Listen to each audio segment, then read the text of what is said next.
مراسلنا توفيق أحمد. علاء عبد الفتاح المدون والناشط السياسي وأحد المفرج عنهم على ذمة التحقيق في أحداث مسبيرو الدامية، عرضه والمتهمين الآخرين أمام النيابة العسكرية أثار جدلا واسع النطاق حول شرعية المحاكمة العسكرية مع التشبث بإحالتهم إلى القضاء المدني، وهو ما حدث في نهاية المطاف. أنا أظن أنا مش محتاج أقول عن القضية حاجة لأنها قضية هزلية، واحنا يعني متأكدين، مش بس متأكدين من براءتنا، احنا مطمئنين ان هنطلع كلنا براءة. المسألة ما هياش اننا نطلع براءة من القضية، المسألة هل المذنب الحقيقي هيمثل امام هذا القاضي ولا لا؟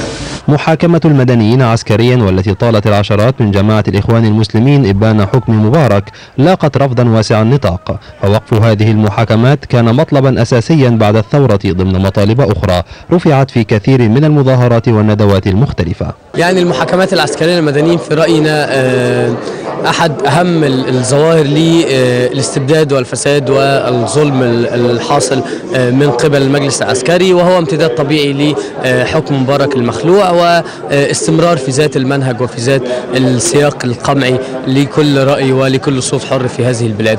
وفي ظل هذا الخلط والصخب القانوني يطرح سؤال: متى يحاكم المدني أمام محاكم عسكرية بشكل قانوني، ومتى يخرج ذلك عن الإطار الشرعي؟ لما يكون في ظروف عادية ويكون هناك صدام أو يكون هناك مشاكل مع ضابط جيش أو حد تعدى على وحدة عسكرية، في الوقت ده بيحاكم قدام محكمة عسكرية ومحدش يقدر يتكلم، لأن ده قانون بينظم العلاقة ما بين الأفراد.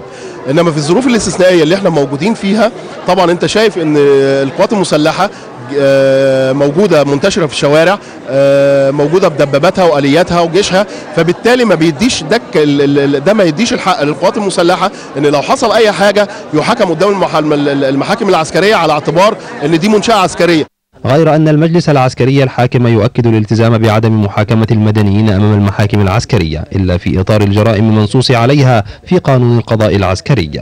قرار المشير طنطاوي بوقف تنفيذ العقوبات المحكوم بها من المحاكم العسكرية ضد 90 شخصا تعد خطوة إيجابية، لكنها تبدو في قاموس حقوقيين منقوصة ومتأخرة. توفيق أحمد، تلفزيون دبي، القاهرة. المعارضة